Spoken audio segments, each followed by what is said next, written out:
Hello everybody, and welcome to Matthew Gardens the Globe again. And today our topic is aloe vera and why I think everybody should grow at least a little bit of this if your climate is amenable to it. I get frost here, so I might have to move these guys indoor, but I went out and I bought 3 aloe vera, and the varieties that they use, if you're doing juicing with aloes, it's either aloe vera or aloe barbadensis. They're 2 different types, but I want to talk a little bit about this plant and how unique it is. Essentially, when the aloe gets bruised or cut and it breaks off, the aloe vera has the ability of sealing itself. The gel is self-sealing, and the neat thing about that is that it helps the plant survive. But the beauty of that whole system is the gel inside of here is good for sealing other things, like you. Okay, if you've got a cut or a bruise, you can actually take a little bit of this, break it off, goop it on, and I think most of you know this.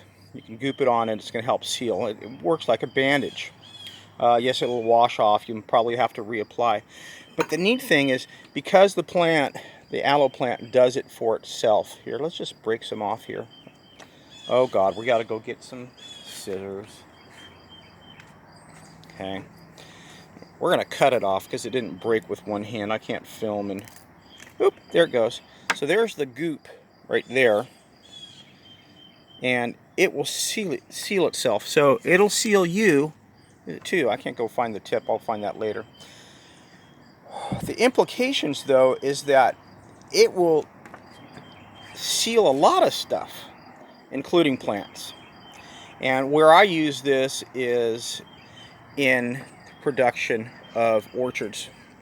So if you have a plant that has a canker or a bacterial infection, or a fungal infection, you can go over and take a wounded tree where it's obviously the bark is doing poorly and the plant is dying back there. You can scrape all that stuff out, and in there you can goop aloe vera and it'll seal that area. It's antiseptic, antibacterial, antifungal. It's got it all going on. There's something in this goop that makes it just an all-around plant saver.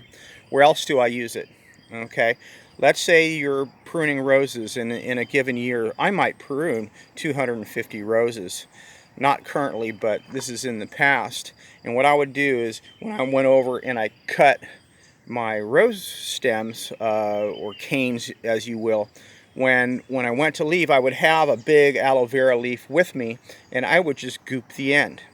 Now, you could use Elmer's glue or black tar paint, but why pay for a product when you could grow something on? So I'm going to put these 3 into this bucket. I'll fill up the soil. We're going to go ahead and put in our fertile kelp in at the base and some of our Gucci organic ingredients, and top off with regular potting soil. And I'll give these a good watering from the koi pond water.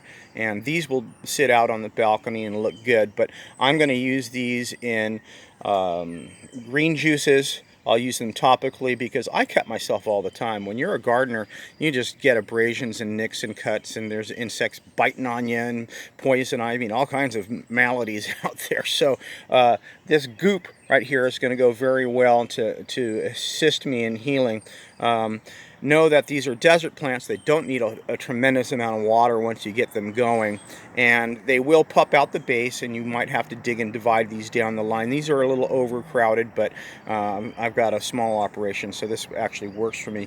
In winter, you're going to have to bring these inside because they will freeze.